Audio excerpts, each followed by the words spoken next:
Como vai você? Bem-vindo mais uma vez ao nosso Minuto de Reflexão. Hoje nós vamos refletir sobre um texto que está no livro de Juízes. Neste livro, após a conquista de Canaã, uma geração se passou. E a Bíblia diz que levantou-se uma outra geração que não conhecia a história de seus pais, das conquistas e todos os benefícios que o Senhor tinha feito para Israel. E essa nação se voltou aos deuses estranhos, aos Baalins, a Astarote, a deusa, daquela região. E o inevitável aconteceu: a miséria, a guerra, a fome e a escravidão. O pecado sempre leva a isso: miséria, fome, guerra, escravidão. E o engraçado é que essa receita de salário do pecado, ela é antiga. O ser humano sofre com isso desde que o ser humano é ser humano. E por que as gerações não aprendem? Nós, os seres humanos, com o passar dos anos, nós temos o potencial de adquirir sabedoria. O que é sabedoria? A sabedoria, ela não se baseia na teoria, ela se baseia na experiência também. Quando uma pessoa de idade fala uma coisa para você, geralmente ela fala de uma coisa que ela já viveu ou já viu acontecer. Mas o problema é que essa sabedoria, ela é penosa, é necessário anos e anos de vida. E, infelizmente, o ser humano não consegue transferir para o seu filho a sabedoria que ele levou anos e anos para adquirir.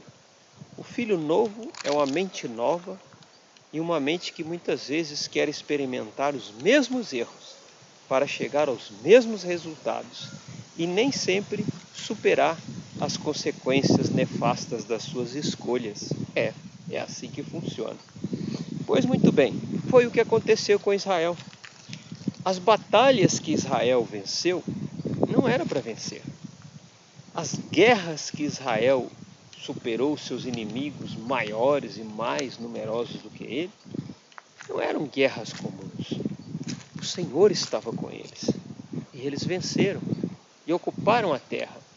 Mas a outra geração pensou: não, a história dos meus pais, olha, é a experiência deles, eu quero viver a minha vida. E o resultado foi miséria e fome. Por que eu estou falando isso? Porque nós, os brasileiros, principalmente a minha geração e uma geração antes da minha, carrega consigo uma culpa, e isso eu devo pedir perdão à nova geração. Nós não passamos a geração nova aquilo que nós vivemos em 1964. Você não sabe, mas a história é a mesma, ela se repete.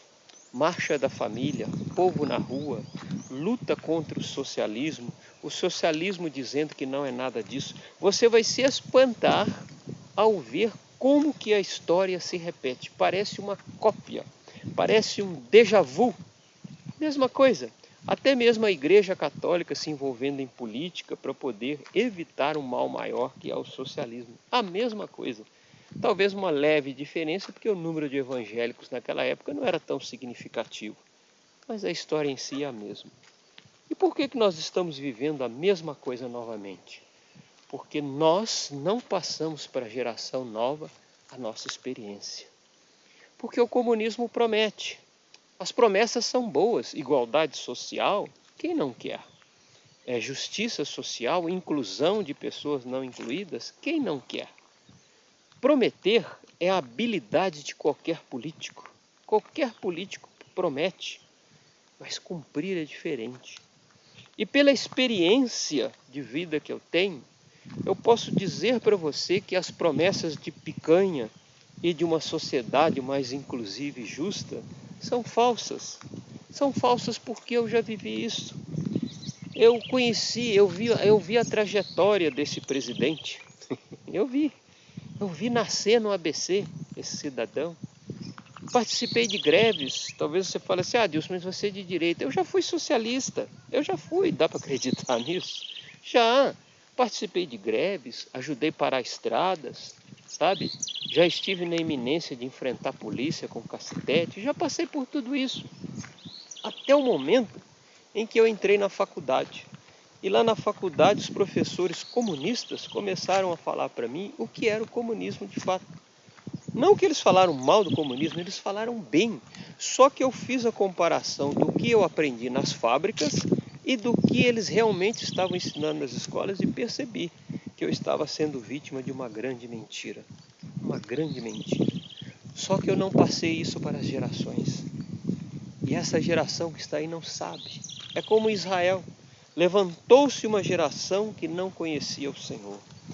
O Brasil está à beira de se tornar uma nação de primeiro mundo. E também está à beira de cair a um precipício. Vai depender de nós.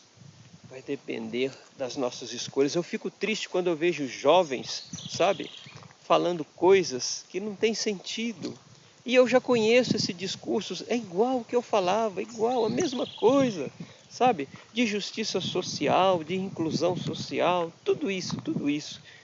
As palavras são as mesmas, mas eu fui enganado.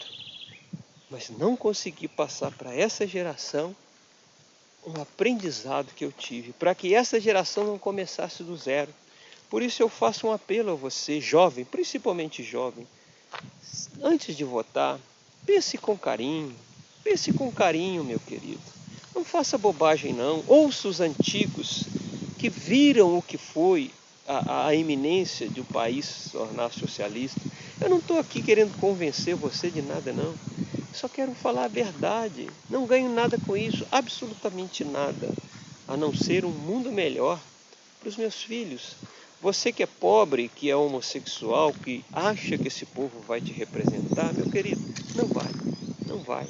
Estou garantindo para você que não vai te representar, tá? Mas se você quiser pagar para ver, eu lamento e vou chorar muito. Como Israel, levantou-se uma geração que não conhecia o Senhor, tá bom? Fique bem, fique com Deus e com a sua própria consciência.